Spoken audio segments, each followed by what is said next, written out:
Varicose veins కి సరైన చికిత్స కోసం సంప్రదించండి ఎవిస్ హాస్పిటల్. ఎందుకంటే చెప్తుంటారు కదా, సినిమా వాళ్ళకన్నా రాజకీయ నాయకులు ఎక్కువ యాక్ట్ చేస్తారు అని చెప్పి అమ్మా, చాలా industry కి ఇంటర్వ్యూలలో వెళ్ళా- చాలా చెప్పారు. నాకు పాలిటిక్స్ వెళ్ళాక తెలిసింది. మా ఆయన అంటాడు, నువ్వు సినిమాలో ఆర్టిస్టే కానీ పాలిటిక్స్ లో నువ్వు పూర్ ఆర్టిస్ట్, ఒక్కొక్కడు ఏం పర్ఫార్మ్ చేశాడు నువ్వేంటి ఇలా అంటాడు. నా ముందరే వచ్చి యాక్ట్ చేస్తూ ఉంటారు కొంతమంది. Okay. ఎలా ఉంటుంది మనకి? అవును, అమ్మో, ఆస్కార్ politics ఇచ్చేయచ్చు లో అక్కడ. చాలా మంది ఈ మధ్యలో ఎక్కువైపోయింది అసలు. ఆస్కార్ ఇచ్చేయచ్చు అక్కడ. ఆ? పోటీ ఎక్కువ ఉంటుంది ఆస్కార్ పోటీ కూడా, ఎక్కువ ఉంటుంది. అంతమంది ఉన్నారు పర్ఫార్మెన్స్ చేసేవాళ్ళు. సూపర్. ఇప్పుడు ఏడుగొండల స్వామిని బాగా పూజిస్తారు మీరు, అమితమైన ఇష్టం. అసలు నాకు తెలిసి లాస్ట్ 5 years లో మీరు చేసుకున్న దర్శనాలు ఎవరు చేసుకుని ఉండరు, అంతగా వెంకటేశ్వర ఇష్టపడతారు. స్వామి, శివుడు కూడా ఎక్కువ దాన్ని వెళ్తాను. కొంతమంది పాజిటివ్ గా చూస్తారు, కొంతమంది నెగిటివ్ గా చూస్తారు.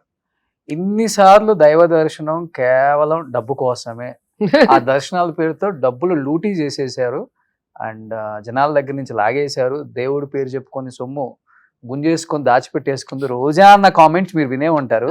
దానికి ఏం చెప్తారు రోజా గారు?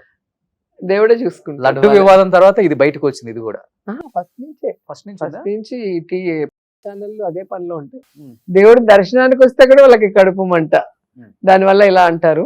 కానీ నేను ఒకటే చెప్పగలను, ఎవరైనా దేవుడి సొమ్ము తింటే దేవుడు చూస్తాడు వాళ్ళు. అవును.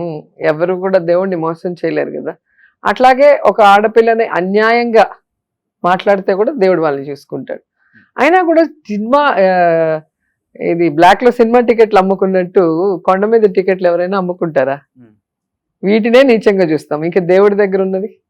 కాబట్టి ఒక మనిషిని బ్యాడ్ చేయడానికి ఏం చెప్పాలో కూడా అర్థం కాని పరిస్థితిలో నా శత్రువులు ఉన్నారు. ఉమ్. ఉమ్. ఏం చెప్పాలో అంటే ఏ విధంగా ఈమె మీద నింద వేసి జనాల్ని కన్విన్స్ చేయాలి, నమ్మించాలి అనే దాంట్లో ఎంత దిగజారిపోతున్నారో అనేది ఈ విషయంలోనే మీకు అర్థమవుతుంది. ఎందుకంటే ఒక్క తిరుమలకే కాదు, నేను వారణాసికి వెళ్తాను, ఉజ్జయినికి వెళ్తాను, అన్ని దేవుళ్ళ దగ్గరికి వెళ్తాను. మరి అక్కడ ఎందుకు టికెట్లు అమ్ముకోవట్లే, ఇక్కడ అమ్ముకునేదాన్ని అయితే? అంటే భగవంతుడి మీద భక్తి ఉన్నా కూడా వీళ్ళకి బాధే. దాన్ని కూడా నెగిటివ్ చేయడానికి ఎంత దిగజారిపోతున్నారో మీరు ఒకసారి ఆలోచించుకోవాలి. అండ్ రెండవది, అది ఒక నమ్మకం. నేను ఎప్పుడు కూడా దేవుడి దగ్గరికి పోయేది ఎందుకంటే నాకు ఇది కావాలని అడగను. అక్కడ అందరూ కూడా పాజిటివ్గా ఆలోచిస్తారు. గుళ్ళోకి పోయినప్పుడు ఒక పాజిటివ్ మైండ్తోనే ఉంటాడు ఎంత చెడ్డోడైనా. సో ఒక పాజిటివ్ ఎనర్జీ, ఒక ఆరా ఉంటుంది. సో అక్కడ మనం ఉన్నప్పుడు క్లెన్స్ అవుతాం. మనకున్న ప్రెషర్స్ కానీ స్ట్రెస్ కానీ ఇవన్నీ పోయి మళ్ళీ మనం ఈ సమాజంలో ఫైట్ చేయాలి అంటే మనకు ఒక ఎనర్జీ కావాలి కదా. సో ఆ ఎనర్జీ గెయినింగ్ కోసమే మనం టెంపుల్కి వెళ్తాం. అంతేగాని టికెట్లు అమ్ముకోవడానికి ఎవడైనా టెంపుల్కి వెళ్తున్నాడు అని చెప్పాడు అంటే ఇంకా వాడిని ఆ భగవంతుడే కాపాడాలి. సో ఇప్పుడు నగర ప్రజలు హద్దుకున్నారా మళ్ళీ? అక్కడే ఎందుకంటే ఉన్నాను మీ నేను. పార్టీ వాళ్ళే ఎక్కువ మిమ్మల్ని నా ఇబ్బంది పార్టీ వాళ్ళు పెట్టి కాదు. మొన్న ఎలక్షన్స్ లో మీరు ఓడిపోవడానికి హాఫ్ ఆఫ్ ద రీజనే వైసీపీ పార్టీ లోకల్ నాయకులు అనే టాక్ అయితే గట్టిగా నడిచింది. ఉంటుంది, అదే అంటున్నాను కదా. మేము అధికారంలో కర్ణుడికి- ఉన్నప్పుడు 175 నియోజకవర్గాల్లో ఒక్క నగిరి ప్రాబ్లమాటిక్, నగిరిలో మాత్రమే ఏదో జరుగుతుంది అన్నట్టు చూపించారు. కానీ ఇప్పుడు చూసాం కదా అన్ని బయటకు వస్తాయి. మీకైతే కాబట్టి- టికెట్ రానివ్వకుండా చాలా మంది మీ పార్టీ వాళ్ళే ఆ? అదే కదా పాలిటిక్స్ అంటారు కదా. పాలిటిక్స్ లో పవర్ గేమ్ ఉంటుంది ఎప్పుడు కూడా. ఎవరైనా బలమైన వాళ్ళని ఎలా అడ్డు తొలగించుకోవాలా అనేది ఏ పార్టీలోనే ఉంటుంది. అది మా పార్టీ అంటే మీ పార్టీ అని మీ ఉండదు. జిల్లా నాయకులు చేశారంటారా, లేకపోతే ఎవరైనా స్టేట్ చేయొచ్చు. మీద ఉందంటారా ఎవరైనా గట్టి ప్రభావం మీ చేయొచ్చు. మీద? ఇప్పుడు టీడీపీలో నేను ఉన్నప్పుడు, నేను ఎమ్మెల్యేగా గెలిస్తే అప్పుడు చంద్రబాబు నాయుడు గారికి నా మీద ఉన్న నమ్మకం, నేను కంబైన్డ్ స్టేట్ లో తిరిగా కదా, ఆయన సీఎం అయ్యారు 98 లో. అవును. సో ఆయన నాకు ఎక్కడ పెద్ద పదవి ఇచ్చేస్తాడో, అప్పుడే మంత్రి ఇచ్చేసి నేను ఎక్కడో ఎదిగిపోతానన్న భయం ఉండేది వాళ్ళకి. ఓకే. సో దాంతో నన్ను ఓడిచ్చేస్తే అసలు అడ్డమే లేదు కదా అనుకున్నారు. సో అది ఎక్కడైనా ఉంటుంది పవర్ గేమ్ అనేది. ఓకే. ఎప్పుడు కూడా జూనియర్స్ దాటిపోవాలి అంటే కొంచెం కష్టం ఉంటుంది. ఇప్పుడు నేను కూడా సీనియర్ అయిపోయా కాబట్టి ఆ ఈసారి ప్రాబ్లం. గెలిస్తే చిత్తూరు జిల్లాకి మీరే బలమైన నాయకురాలు అవుతారా? అట్లెందుకు, చాలా మంది ఉన్నారు సీనియర్ నాయకులు. ఎవరున్నారు? పెద్దిరెడ్డి గారు ఒక్కలే కదా? పెద్దిరెడ్డి గారు ఉన్నారు, నారాయణ స్వామి గారు ఉన్నారు, కరుణాకర్ రెడ్డి గారు ఉన్నారు. వీళ్ళందరినీ దాటి జగన్ దాకా వెళ్ళి ఏదైనా సమస్యని చెప్పే అంత చనువు రోజాకు ఉంది. కొంత అనగదొక్కాలనే ప్రయత్నం జరగలేదా మొన్న ఎలక్షన్స్ లో? నిజంగా చెప్పండి. మీరేంటండి, ఏ పార్టీలో అయినా కూడా, నేననే కాదు ఎవరైనా కూడా పవర్ గేమ్ లో వచ్చి నేనే టాప్ లో ఉండాలి, నేనే సీఎం కి దగ్గరగా ఉండాలి అనేది ఎప్పుడు జరుగుతుంటుంది. అది ఒక రన్నింగ్ రేస్. పులి మీద సవారీ అంటారు కదా, దిగితే మనం తినేస్తుంది, మనం సవారీ చేస్తూనే పరిగెత్తుండాలి. వితౌట్ అపాయింట్మెంట్ వెళ్ళే అంత చనువు ఉంది సీఎం గారి దగ్గరికి, రోజా గారికి. చంద్రబాబు నాయుడు దగ్గర అయినా వితౌట్ అపాయింట్మెంటే వెళ్ళాను నేను ఉన్నంత వరకు కూడా. ఓకే. ఎందుకంటే నేను ఎప్పుడు ఏ అబ్లిగేషన్ పెట్టుకోను, నా పర్సనల్ అబ్లిగేషన్. నేను ఈ పార్టీలో ఉన్నా కూడా నా కాన్స్టిట్యూన్సీ, అప్పుడంటే కాన్స్టిట్యూన్సీ లేదు నాకు, ఇక్కడ ఉన్నప్పుడు 2 సార్లు ఎమ్మెల్యే గెలిచినప్పుడు నా కాన్స్టిట్యూన్సీ డెవలప్మెంట్ మీద అడుగుతాను తప్ప నాకు అది కావాలి ఇది కావాలని ఏ రోజు అడిగింది లేదు. కాబట్టి ధైర్యంగా నాకు అపాయింట్మెంట్ ఎవరైనా ఇస్తారు. సూపర్. ఇప్పుడు స్టాలిన్ గారి దగ్గరికి వెళ్ళినా కూడా అపాయింట్మెంట్ అంటే నిమిషాల్లో ఇచ్చేస్తారు. కేసీఆర్ గారినైనా అలాగే కలుస్తాను. ఎందుకంటే ఎప్పుడు కూడా పర్సనల్ ఆబ్లిగేషన్స్ పెట్టుకొని వాళ్ళని నసబెడితే ఎవరు ఇవ్వరు. నాకు వర్క్లు ఇవ్వండి, నాకు మైండ్లు ఇవ్వండి, నాకు అది ఇవ్వండి ఇది ఇవ్వండి అంటే ఎవడైనా కూడా సంపాదించుకోలేదా మినిస్ట్రీ ఉన్నప్పుడు? మరి లేదండి అస్సలకి. నా జీతం నాకు వచ్చింది, జీతంతోనే పవర్ ఎంజాయ్ చేశా, పవర్ చాలా బాగా ఎంజాయ్ చేశాను. అది సినిమాల్లో చూడటమే కదా, రియల్ గా చూసినప్పుడు అదొక థ్రిల్ గా అనిపించింది నాకు. చిన్న చిన్న సరదాలు నా లైఫ్ లో, నా అన్ని కూడా చిన్న చిన్న సరదాలు, చిన్న చిన్న ఆశలే ఉన్నాయి. ఆ సరదా కోసమైనా నేను సూసైడ్ చేసుకొని చనిపోతాను, మినిస్ట్రీ ఇవ్వకపోతే బ్లాక్ మెయిల్ చేసింది జగన్ గారిని. అసలు లిస్ట్ లో లేని పేరు ఇంకొక 5 నిమిషాల్లో అనౌన్స్ చేసే ముందు ఎమోషనల్ బ్లాక్ మెయిల్ తో ఆర్కే రోజా అని ఏదో ఒక శాఖ ఇచ్చేయండి రా బాబు, ఎందుకు ఇవ్వాలా? ఎప్పుడూ లేదు. నేను ఏ రోజు కూడా ఇంత ఇబ్బంది పెట్టే పని నాయకుడిని ఏ రోజు చేయలే, అక్కడైనా ఇక్కడైనా.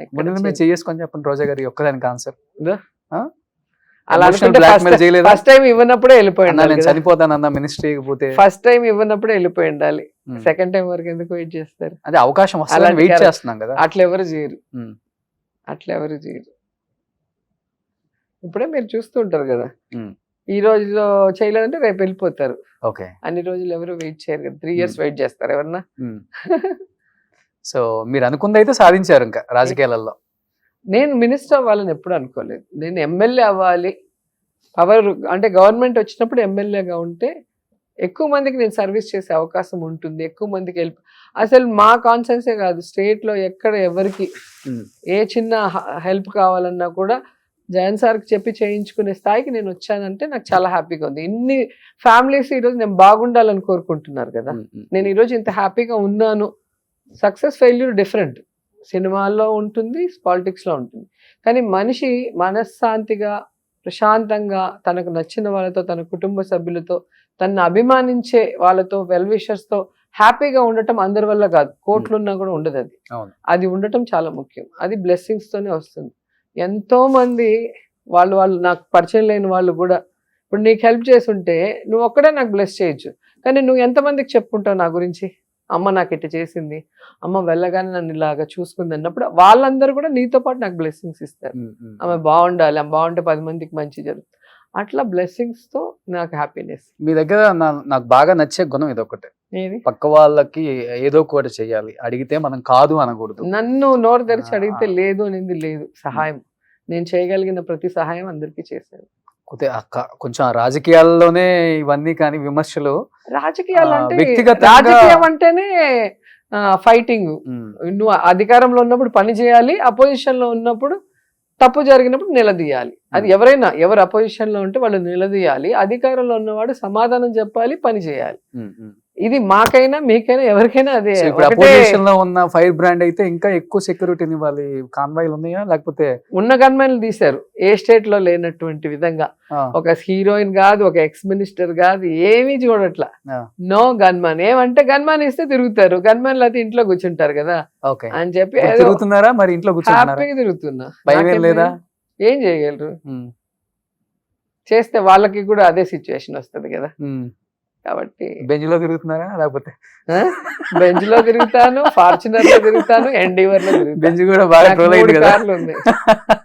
మీరు చెప్పండి, ఒక యాంకర్ గా మీకే అంత పెద్ద కారు ఉన్నప్పుడు 150 సినిమాలు చేస్తే నాకుంటే అదే అంటున్నాను. దాన్ని ట్రోల్ చేస్తారంటే వాళ్ళు ఎంత ఎదవలో మీరు చెప్పాలి. ఇది కానీ మీ మెయింటెనెన్స్ అవుతుంది ఒక 5-6 లక్షల నెలకి, చీరలకి, జ్యువెలరీకి, వీటికి అవుతుంది అంతే కదా. జ్యువెలరీ బర్త్డే కొనుక్కుంటాను ఎవ్రీ నెలకి ఎంత అయితే మీకు హ్యాపీగా ఉంటారు? ఒక 3-4 lakhs అంతే. చిన్న 5 lakhs అంతే. సో నాకు ఎక్కువ భోజనాలకే అవుతుంది. వచ్చిన వాళ్ళకి భోజనాలు పెట్టడానికి డబ్బులు ఎక్కువ అవుతుంది. ఇప్పటికి నాకు ఎవరింటికి వచ్చినా కూడా వాళ్ళు సంతృప్తిగా తిని హ్యాపీగా వాళ్ళు వెళ్ళాలి. అంటే మన ఇంటికి వచ్చామన్న ఫీల్ వాళ్ళు ఉండాలి. అది నాకు బాగా ఇష్టం. ఎవ్రీ వెడ్నెస్డే మీ నియోజకవర్గంలో ప్రెగ్నెంట్ లేడీస్ కి ఫుడ్ పెడుతున్నారు కదా, అది బాగా నచ్చింది. అది నాకు చాలా ఇష్టం అది కూడా. ఎందుకంటే నేను ప్రెగ్నెంట్ గా ఉన్నప్పుడు నాకు తెలుసు కదా ఆకలి ఎక్కువగా ఉంటుంది. అండ్ వీళ్ళు మార్నింగ్ వచ్చేస్తారు స్కానింగ్ కి హాస్పిటల్స్ కి విలేజెస్ నుండి. సో వాళ్ళు ఇంటికి వెళ్ళే కొద్దికి ఈవినింగ్ అవుతుంది. అందుకని వాళ్ళకి వేడి వేడిగా quality food with egg banana చిక్కీతో కూడా పెడతాను నేను.